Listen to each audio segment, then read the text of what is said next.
Vivre de sa passion, c'est incroyable, ça a été incroyable avec le ski, mais des gens qui vivent de 2 passions différentes dans une vie, je pense qu'il y en a pas beaucoup donc ouais, je suis conscient de la chance que j'ai et je vais tout faire pour la saisir et aller le plus loin possible dans cette nouvelle vie.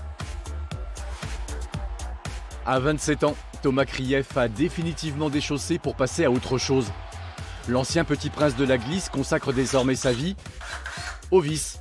Pas pour monter des meubles, mais pour créer des œuvres, entre sculpture et peinture. C'est Bob Marley qui va faire partie de la collection Portrait. Voilà, j'ai fait les dernières retouches, j'ai exporté mon fichier et on va pouvoir s'y mettre. Et là, tu sais par exemple déjà combien de vis tu vas employer? Je le sais parce que ouais, j'ai mes fichiers qui me donnent le nombre de vis et celui-là, il y en a 4176 exactement.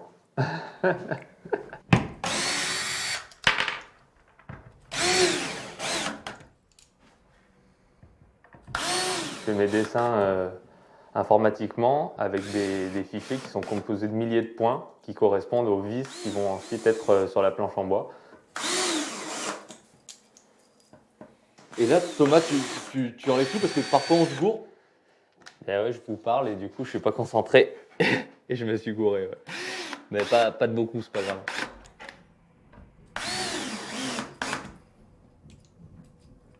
En général, c'est en vissant que je décide de la hauteur des vis. Ce que je fais le plus souvent, c'est qu'en fait, je fais une haute, une basse, une haute, une basse, une haute, une basse.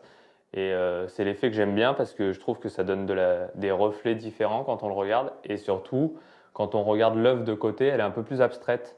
Et on voit moins les visages ou les détails se dessiner. Et quand on tourne et qu'on aligne tous les points, c'est là où l'œuvre prend vraiment vie et devient ce qu'elle doit être.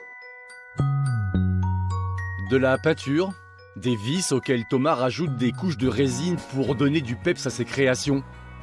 L'air de rien, l'ancien freestyler maîtrise un paquet de techniques qui nécessitent d'habitude un long apprentissage, voire même un passage par des écoles spécialisées. Thomas n'a rien fait de tout ça. Il s'y est mis il y a 1 an et aujourd'hui, le résultat est là. C'est juste bluffant. J'ai toujours bien caché mon jeu parce que même les gens qui me connaissent de très proche s'y attendaient pas du tout non plus. Donc personne n'aurait pu le prédire. C'est vraiment, j'ai toujours aimé le design, j'ai toujours aimé l'art en tant que fan d'art contemporain.